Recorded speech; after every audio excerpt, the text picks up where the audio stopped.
Hello, friends. I am Andrea Lake, and I am very excited to be back on my YouTube channel. And in this opportunity, I'm going to be creating a 12 by 12 layout using the Simple Vintage Junk Drawer. This is the layout we're going to put together today.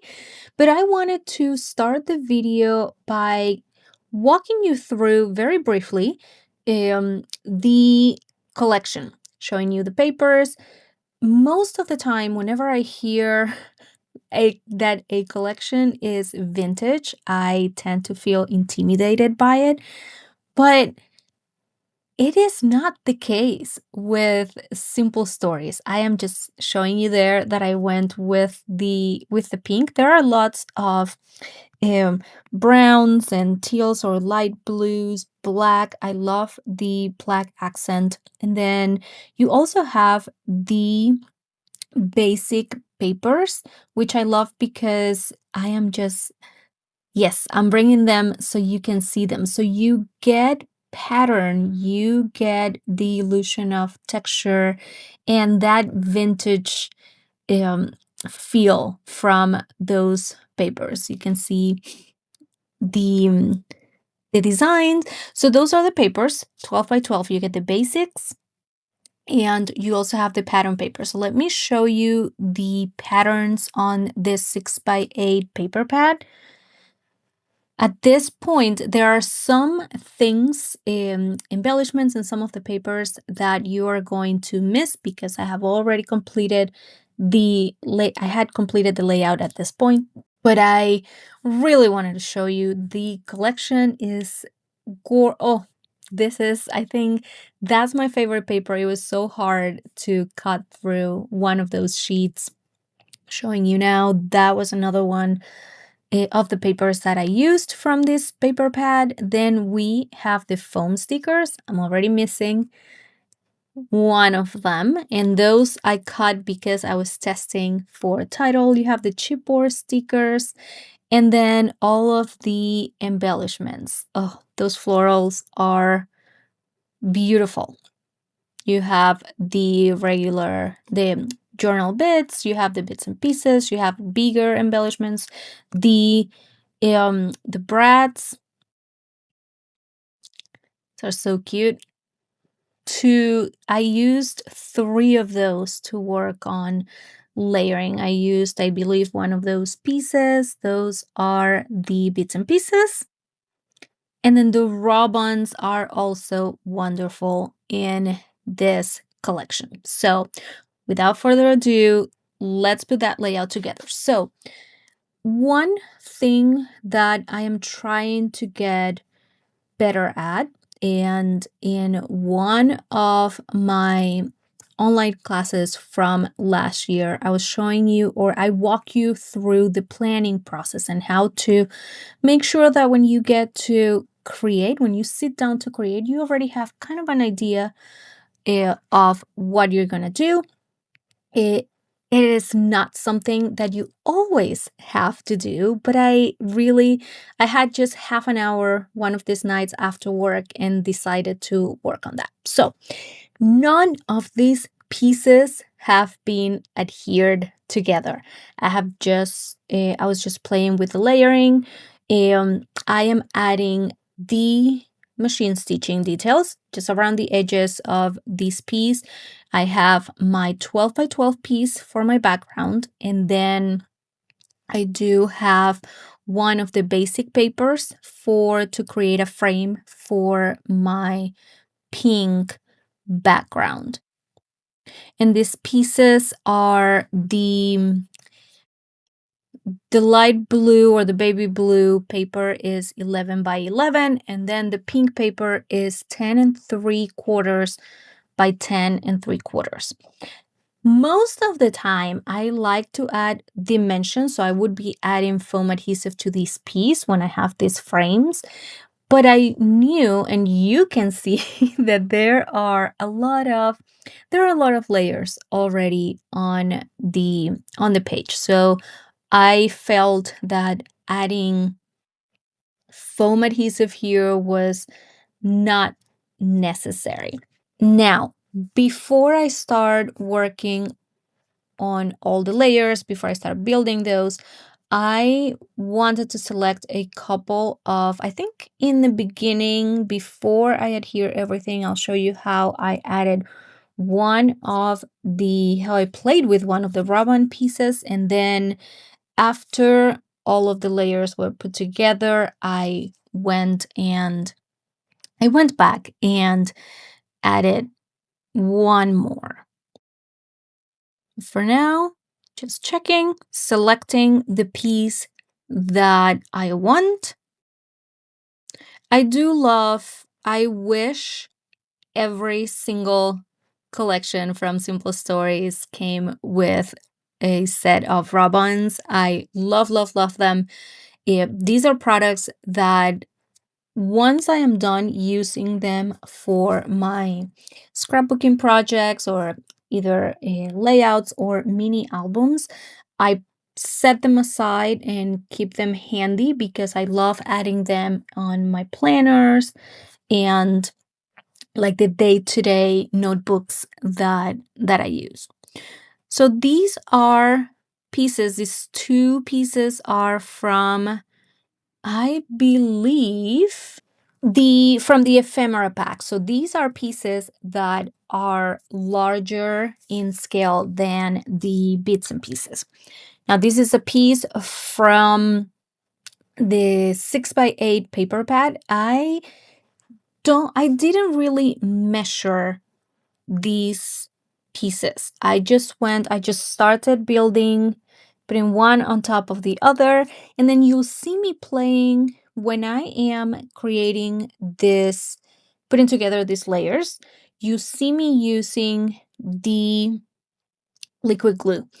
I am more I normally prefer to use my tape runner, but the liquid glue in this case makes it really easy to play with, when I repeat myself, with the placement of the pieces. So if you're not sure if you want it more to the left or the right, you can slide it and you can play with it, go back and forth before you settle. The other thing is you saw me not adding adhesive on the entire piece. So that way I made sure that around the edges there was no adhesive. So those pieces look like loose pages, they are on top of each other, but they are not adhered. And that gives the illusion, it adds texture, it adds more dimension, and it adds interest to that cluster that you are putting together. Now, this piece, I am pretty sure where it's going. So I am just I'm using my tape runner. And for this page, this is going to be a gift for my mom. The photo that I have, you'll see it, is from my mom and my dad when they were just, boyfriend and girlfriend. And it it I'm just happy.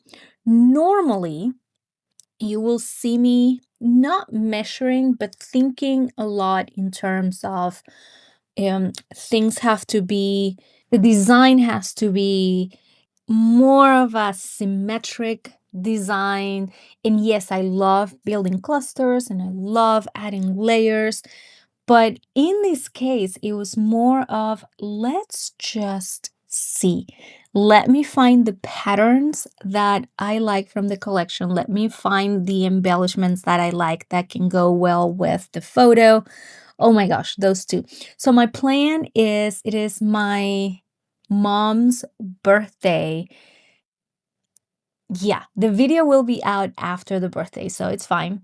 And I am going to frame it. I'm going to use one of the 12 by 12 shadow boxes from Michael's that I use to frame some of the layouts I have in my craft room. And my sister has done the same for some of the layouts that I've made for them. Now I'm having issues with the focusing. I am so sorry. Before I recorded this video, I was actually having a conversation with my friend Becky Adams, and we were going over this, and I was just saying, I don't have that problem. I haven't had that problem. So I'm so sorry for that. I'll try to make sure. I think it might have happened with some of the videos that I still have to edit, but we'll see. All right. So photo and two of the ephemera pieces all glued together. And then there is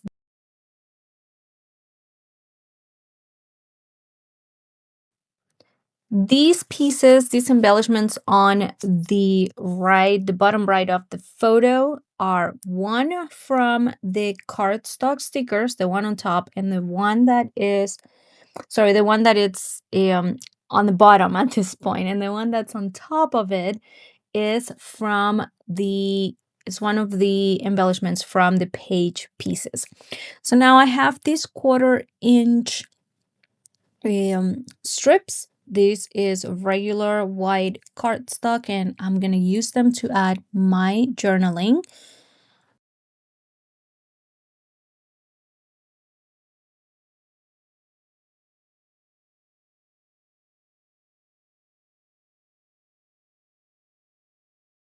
Adding one more cardstock sticker.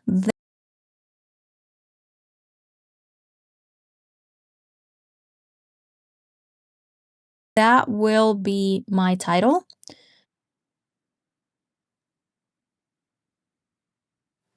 And I am adding a phrase sticker from the 12 by 12 cardstock stickers. That's going to be right under the title.